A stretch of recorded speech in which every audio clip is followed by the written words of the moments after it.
Crime Stories with Nancy Grace. Breaking news tonight. Did a pregnant mom get drunk on Crown Royale and then plow into a group of 16 people, killing 2? Yes, according to cops. Good evening. I'm Nancy Grace. This is Crime Stories. Thank you for being with us. Within minutes of the crash, at least 8 ambulances arrive on scene as the victims' conditions worsen. First reports say 7 people are injured and 3 critical. By the time local hospitals are alerted to a mass casualty incident, 2 people die of their injuries on scene. 13 people are transported to the hospital via ambulance, more than half of them children. Dear Lord in heaven.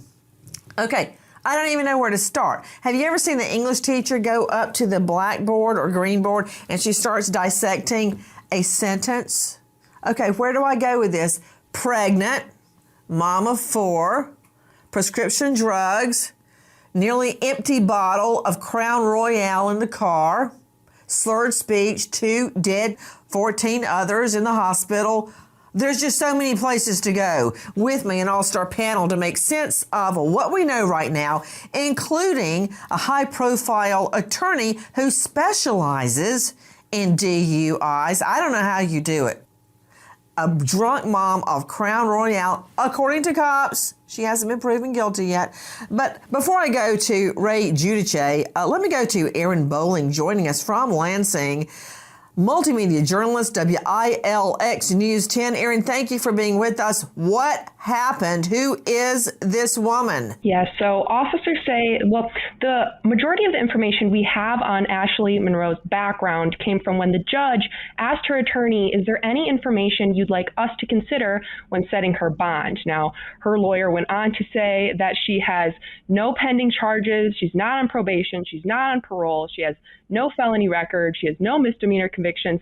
He says she has a completely clear criminal history. And he went on to say she is employed full-time with the state of Michigan Secretary of State's office. Wait, Erin Bowling, you are a fountain of facts, but right now it's more like a fire hydrant. I can't drink it in that quickly. Hold on. So her big plus is she doesn't have a felony record. Okay, that's not what I would imagine putting at the top of your resume, but I'm more interested in what you were saying right there at the end. She works for who? She is employed full-time with the state of Michigan Secretary of State's office. He said she's worked there as a clerk for the last year and a half. I'm just very, very curious. Raymond Giudice joining me, high-profile criminal defense attorney in the Atlanta jurisdiction. I'm just wondering if she dared to throw that out there. Hey, I work for the Secretary of State, because I just love it when people do that. I remember when Reese Witherspoon did something like that. Do you know who I am? And I love her, but that ruined everything for me. Trying to curry favor with the cops when you're totally zonked out, and that near empty bottle of Crown Royale ain't helping a thing, Giudice. No, but what was important was that the lawyer presented this to the judge for bail bond purposes to show that she probably passed a thorough Secretary of State's office for the state of Michigan background check, which would not have shown felony convictions. She wouldn't have been on probation and parole. She wouldn't have been on the run from another jurisdiction. So what the lawyer is doing is saying, Judge, we want a bail bond because she's a consistent person. She goes to work for the state of Michigan every day at 8 o'clock, comes home at 5 o'clock. She has 4 children and she's pregnant, which is another issue for considering bail bond, the health of the individual. That was the relevance. I don't know what she told the police officers at the scene, but the relevance in the courtroom from the defense lawyer was to show this is a person that you should give a bail bond to. I really appreciate that a probably in that jurisdiction, a well-known defense attorney could stand up in his Italian suit and his Italian loafers and his gold Rolex and blah, blah, blah, and have a speech for the judge. Fine. I would be mad if she didn't. because that's what they're getting paid to do. I'm asking about what happened at the time of the crash. Let me go back to Aaron Bowling. And I like the way you did that. Look here, not here, Judice. Aaron Bowling joining us, journalist, WILX News 10. Can I get to the crash? Because I think I know what they're all going to say. But what happened at the time of the crash? There are 2 dead people. Officers did say that she was located within just 3 minutes of the first call that officers received. And they went on to say, that her car was located with severe damage to the front passenger side, consistent with witness statements, as well as blood, hair, and other tissue on her vehicle. Now I'm hearing the facts. Joining me now is forensic expert, founder of the Cold Case Research Institute, and star of a hit new podcast, Zone 7, Cheryl McCullum, joining us from her patrol car. Cheryl, thanks for joining us. A lot of people don't know that Cheryl also with MADD, M-A-D-D, Mothers Against Drunk Driving. Cheryl McCullum, let's break down what we know. Number 1, a pregnant mom of 4 with a near empty bottle of Crown Royale. You know what Crown Royale is, right?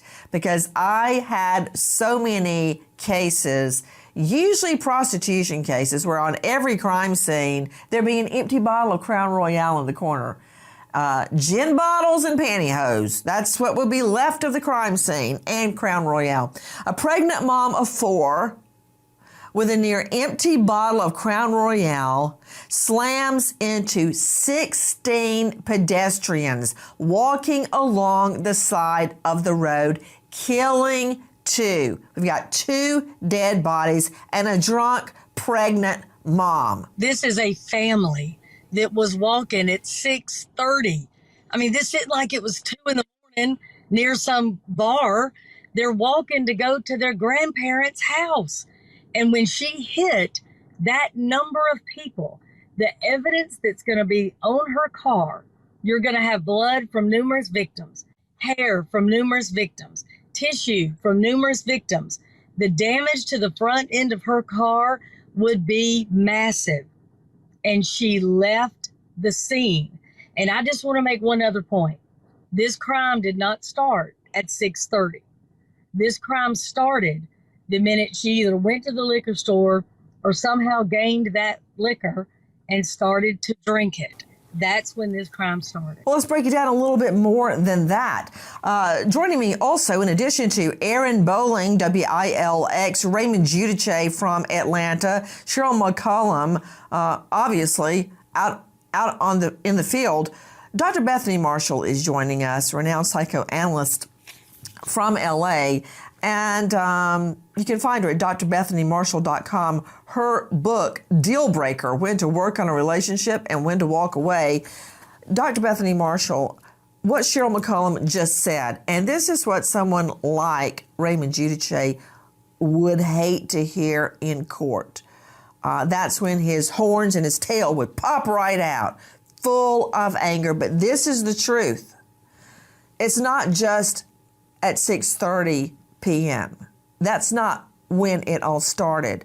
It started when Mommy got that bottle of Crown Royale and downed it. It started when, allegedly, when Mommy got those prescription drugs, antidepressants, and had a few of those.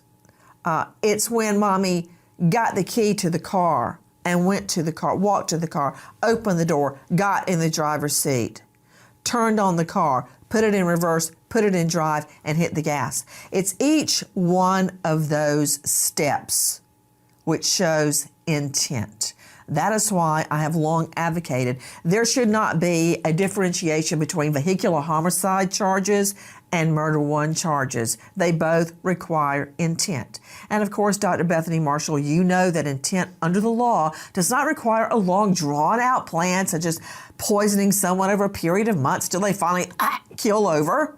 Intent can be formed in the twinkling of a moment, the blink of an eye, the time it takes you to raise a gun and pull the trigger, much less getting completely zonked out of your gourd, and then getting in a car and driving. So let's address that, Dr. Bethany Marshall.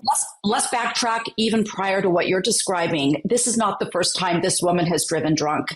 My sense of this is that she was holding herself together all day long. She has a binge drinking disorder. She left work. She went straight to the liquor store, and she was trying to drink as much alcohol as possible before she went home. And Nancy, this was a hit and run. In terms of intent, she kept on driving, so she knew that she had done something wrong. So this is not a woman who was in a blacked out state. She had no idea what she was doing. She was cognizant.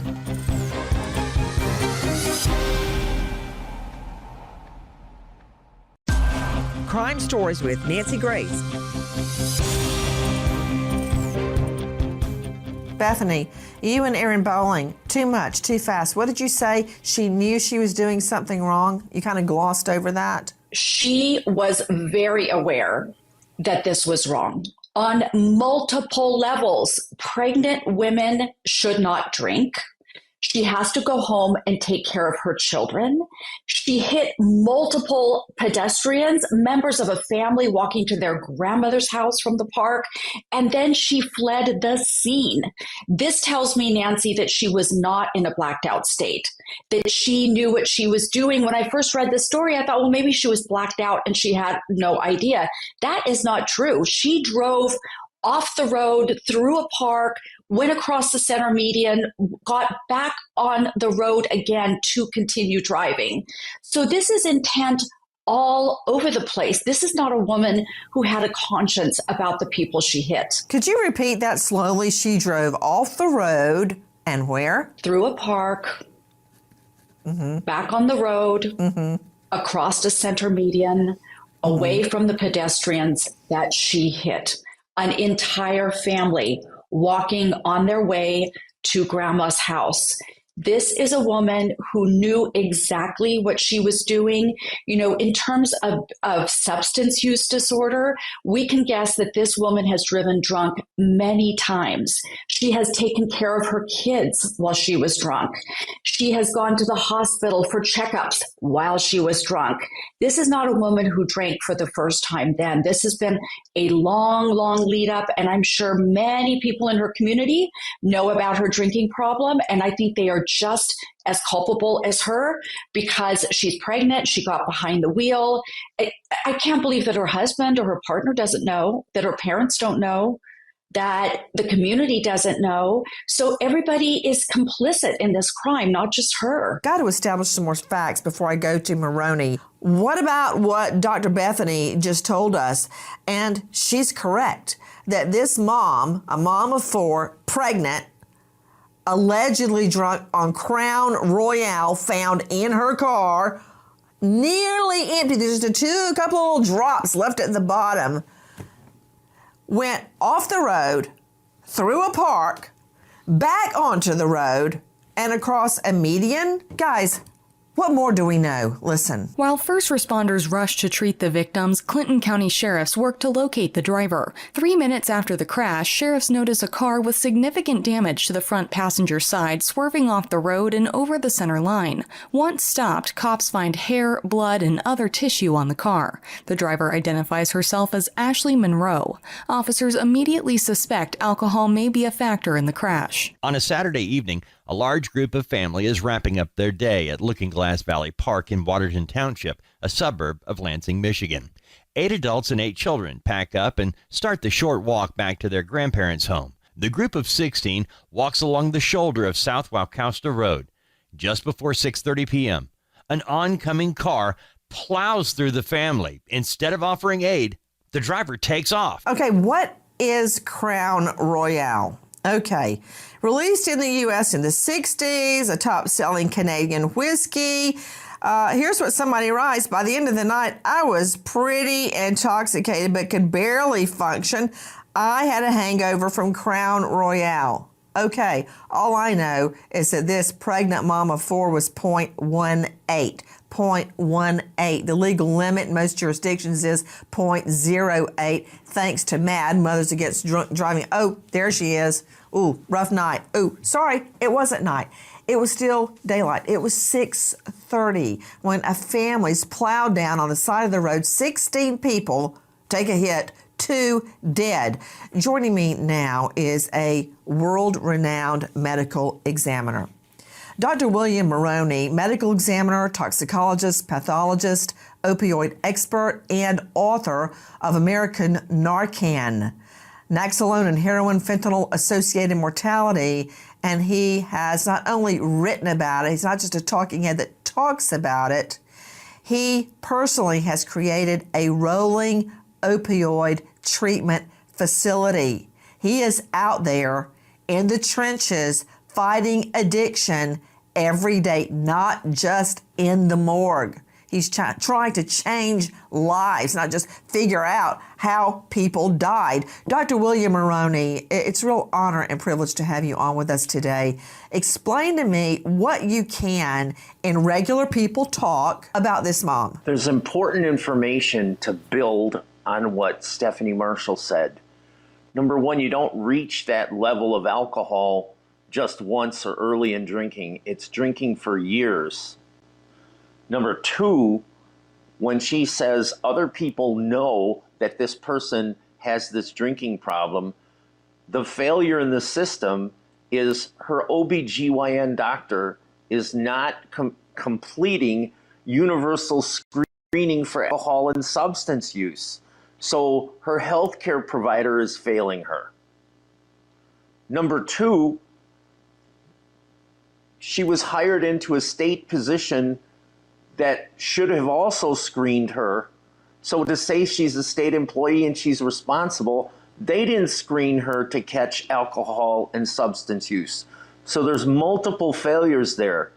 But the big thing, the C word in Michigan is cannabis is legal. Crown Royale? What's the C word? Cannabis. Oh. Marijuana. C word. Sadly, that's not where my mind went when you said the C word. But what does that have to do with this?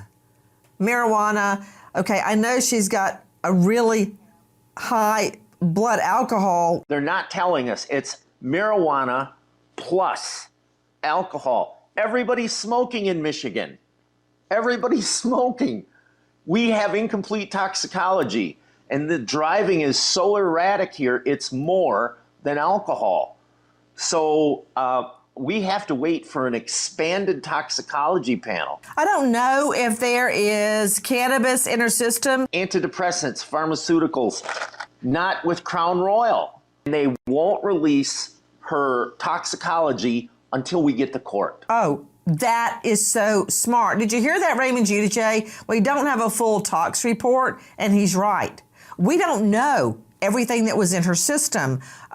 We don't know if there was pot in her system. That's a theory. And again, she's innocent until proven guilty. But here's a little evidence you might need to hear, Raymond Giudice. Listen. Cops find a nearly empty pint-sized bottle of Crown Royal in Monroe's purse along with antidepressant medication. Officers conduct a field sobriety test with the suspected hit-and-run driver, Ashley Monroe. The results of that test have not been released, but a breathalyzer test performed at the Clinton County Jail revealed Monroe had a blood alcohol content of 0.183, over twice the legal limit. Swerving, booze and meds, the booze found in her purse. Okay, Raymond Giudice, I don't want to just come right out and say you're an expert in whiskey, but let's just talk about what we're hearing right now.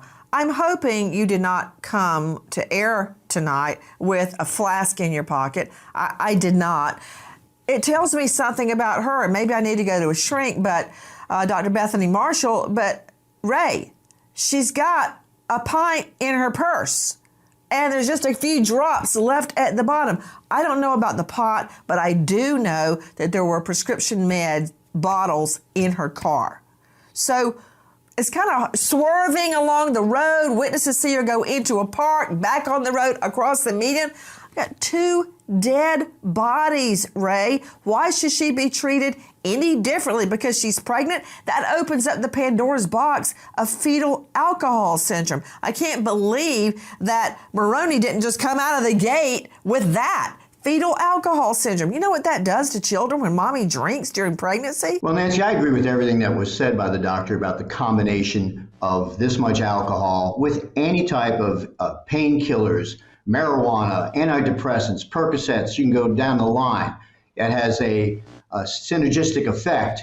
But I will say, after prosecuting DUIs, defending DUIs, and probably looking at 2,500 DUI videos, roadside videos, field sobrieties, a good prosecutor with a .183 breath test, the empty bottle of Crown Royale, and the accident should be able to prosecute this case with or without the toxicology. And I'm not saying it's not relevant. It is relevant, but it doesn't accelerate the case. It doesn't, unless they're illegal drugs, then it might. You've got a whole different ball of wax there. But if she's taking lawfully prescribed drugs, mixing them with alcohol, it's still the same charges. It's just more evidence, but there's lots of evidence. If I'm the While arguing for a lower bond, Ashley Monroe's defense attorney explains that Monroe works as a clerk for the Michigan Secretary of State and is a devoted mother to her 4 children, ages 13, 11, 7, and 1. Ronald Zawecki vouches that Monroe has no criminal background and also reveals that Monroe is pregnant with her 5th child. Ambulances, 8 of them, race to the scene, but they cannot save 2 of the family members that are mowed down. Joining me in All-Star Panel, I want to go straight to Cheryl McCollum, who not only is a crime scene expert, she was also with MAD, Mothers Against Drunk Driving, for years. Cheryl, there's a statistic that is always very, very alarming. For every time someone is caught DUI, driving under the influence, I believe the stat is they've driven how many times drunk? 80. At least 80 times. And Nancy, I want to, just tell you, I got a C word for you. It's culpability. The responsibility is straight with Miss Monroe. It is not her fiance. It's not her doctor. It's not her neighbor's responsibility. I have never encountered an alcoholic or a drug addict that didn't know it. She knew she had a problem. This was not the first time that she has driven intoxicated. She was twice the legal limit. And let me tell you something. That bottle of Crown Royal in her purse was an attempt to hide it before she stopped for police. Oh, yeah, that was definitely an attempt to hide it. A drunk, pregnant Michigan mom of 4 smashes into 16 pedestrians, killing 2. Police say that Ashley Monroe, I'm not sure how far along she is, but showing her pregnancy, had an empty bottle of Crown in her pocketbook, 2 bottles of antidepressants, and a BAC, blood alcohol level, over twice the legal limit. So I'm very curious where the defense is going to go. Of course, they'll attack the blood alcohol sample. That'll be the first thing they do. But I'm very curious to you, Dr. Bethany Marshall. You came out at the beginning talking about how everybody around her knew that she had a drinking problem. But that may be true, but overarching is that it's not their problem. It's her problem. They didn't let her drive. They didn't let her drink. They didn't pour the Crown Royale for her. She did that all on her own. Actually, she probably drank straight from the bottle out of that pocketbook. So it's all on her. And how many times, think of those 80 times that Cheryl McCollum described, which is a leading statistic that is touted by Mothers Against Drunk Driving. How many times do you think she's driven drunk with her 4 children in the car? Nancy, I have to respectfully disagree with you and with Cheryl, although it hurts me because I love you both so much. I think everybody is culpable. And the reason for this, Nancy, is that there are children involved and she's pregnant. Do you know that in the first trimester of pregnancy, the neurons in the brain are not yet assigned? So if the mother drinks alcohol, that predisposes the child to learning disorders, lower IQ, psychological issues throughout the lifespan. This mother, a 1-year-old baby, she had a 1-year-old. You can't tell me that she was providing good care for that mother, for that 1-year-old, with the level of alcoholism that we're viewing here. So the crime is not just smashing into a group of people, there's neglect. So the culpability of the whole community, I think, is because everybody knew she was a mother and drinking heavily. Who was there to be a voice for these children? Who is there to say that this mother is you, to use your word, zonked out while she's trying to mother? There had to be other people who saw poor and neglectful parenting, and I think they are responsible. The other issue, Cheryl McCollum, the damage to the front end of her vehicle. You're a crime scene tech. You know all about forensic evidence. From what I understand, the front end of her car had very significant damage, and there is blood and tissue belonging to the two victims, quote, knitted into the wreckage. That had to be a horrible impact if the front grille of her car was that wrecked. Nancy, if you think about any vehicle you've ever seen that hit a deer, for example, she hit 16 people, all shapes and sizes. That car front end damage had to be massive. You're going to have blood from numerous victims, hair and tissue from numerous victims. That car is going to be dented. The tail lights are going to be busted. The hood, the windshield, there's going to be evidence all over the front of that vehicle.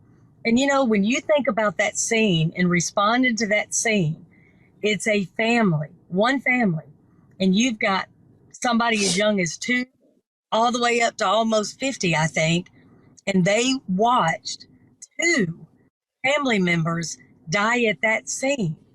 I cannot imagine the chaos and the trauma of watching that, hearing that, and then being a victim yourself with great injury. It had to be one of the worst things these first responders have ever come upon. The alleged pregnant drunk driver, Ashley Monroe, is now facing 11 charges related to the crash. Monroe is charged with 8 counts of DUI causing serious injury or death and 3 counts of leaving the scene of an injurious or deadly crash. At Monroe's arraignment, prosecutors hint that more charges may be filed as they learn more of the surviving victim's injuries. Monroe cries and appears distressed throughout her arraignment. Through a public defender, Monroe pleads not guilty to all counts. To Dr. William Maroney joining us, medical examiner, toxicologist, and author, about how many drinks would equal over twice the legal limit. I believe it is 0.185. Depends on the size and the weight of who's drinking, but that's probably 5 or 6 drinks coming out of a pint. And then you need 1 hour to come down enough. Well, you'd need 4 or 5 hours to come down from that level of drinking to less than not legally drunk. Any way you look at it, to get to that level and function as a driver is years of drinking. So that's not somebody who just had some Crown Royal this summer or a picnic or, you know, a little something after work. That's years of drinking, and that's where you'd have to say family members, people at work, OBGYNs, primary care, everybody had a chance to screen her somehow. It's universal screening with OBGYNs. They have to ask you, especially when you walk in as a new pregnancy. New patients should be universally screened in OBGYN offices, and then the interesting thing is she tested at the Clinton County Jail for the breathalyzer. She was taken to a hospital, and those results will not be back for 2 or 3 weeks.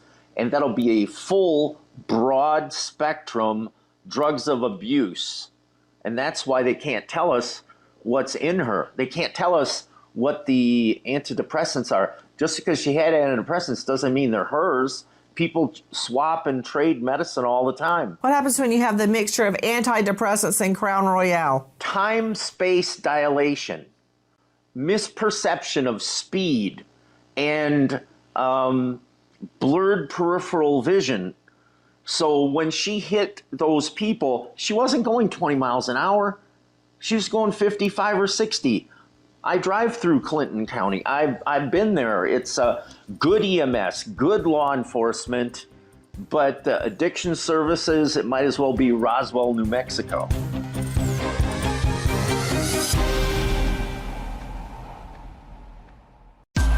Crime Stories with Nancy Grace.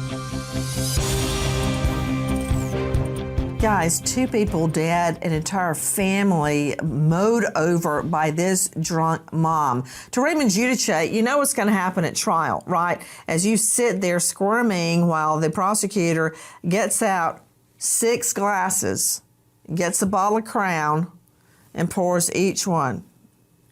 Or maybe they'll put it in a pitcher. That's much more effective. You know, and you pour it, and you pour it, and you pour it. I mean, I can't even drink 6 glasses of water that fast, much less 6 glasses of Crown. Really?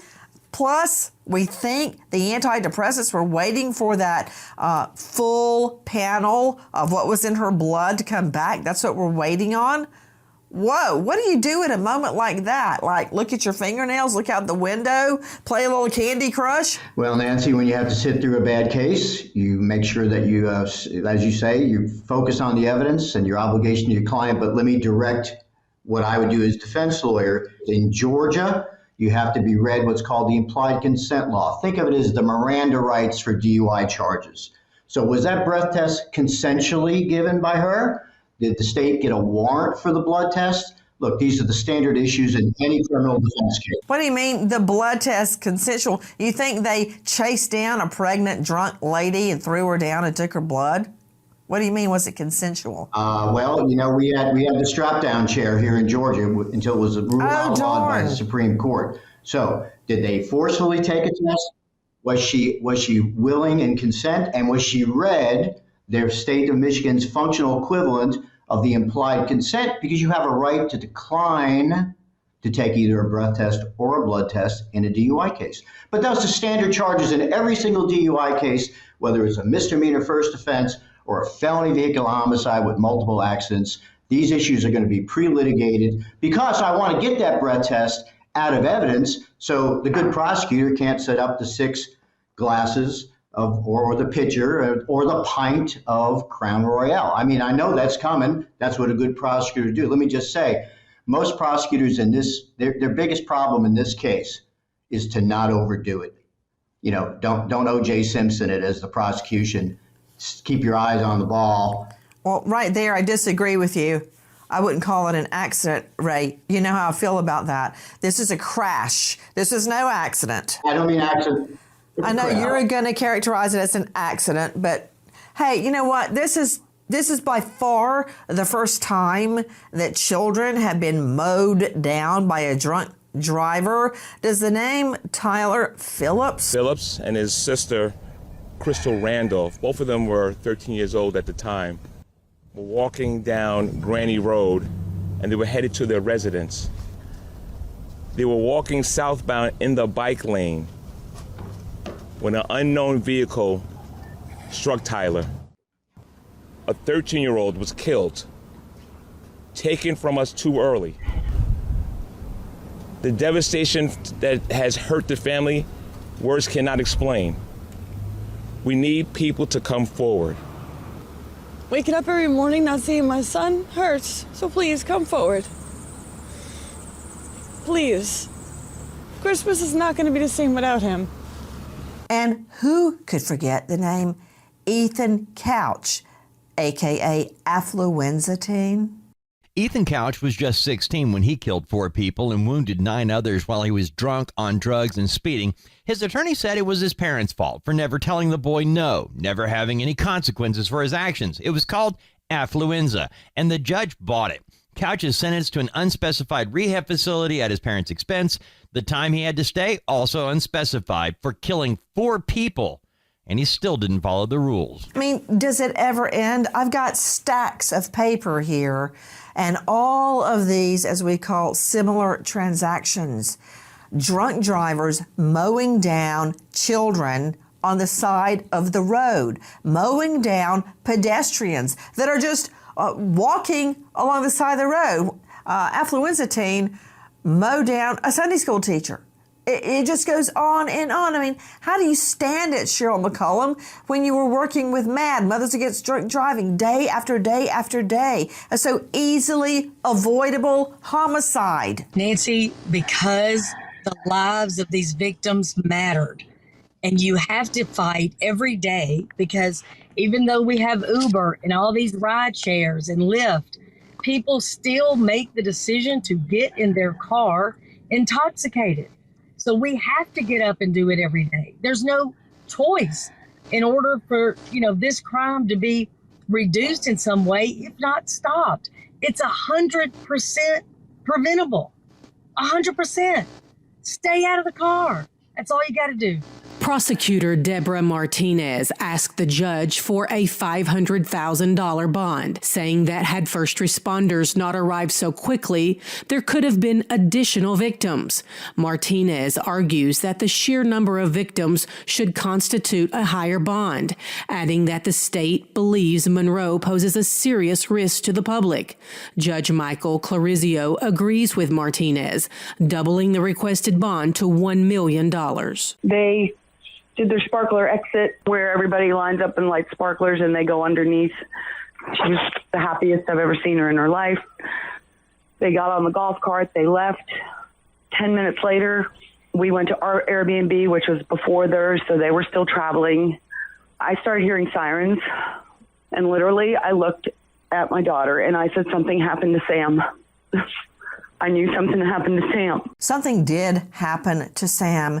You are hearing Mom Lisa Miller. Her daughter was actually leaving her wedding reception with the groom on a golf cart, still wearing her wedding dress, when a drunk driver, Jamie Komorowski, plows into them, going across grass, just like in the present case, killing Sam on her wedding day. I earlier asked Cheryl McCollum, forensic expert, former state director of MAD, Mothers Against Drunk Driving, how she does it day after day after day, seeing drunk drivers claim lives. And Raymond Giudice, as much HELL as I've given you for defending drunk drivers, how do you do it every day? I know you win a lot of cases, practically every one.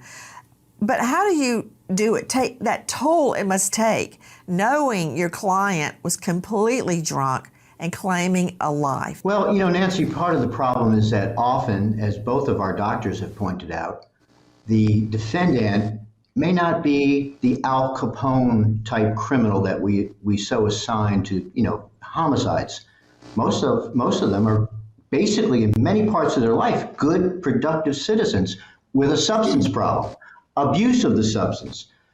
And so their whole life is being measured by that day, by that hour, the 3 hours at the bar.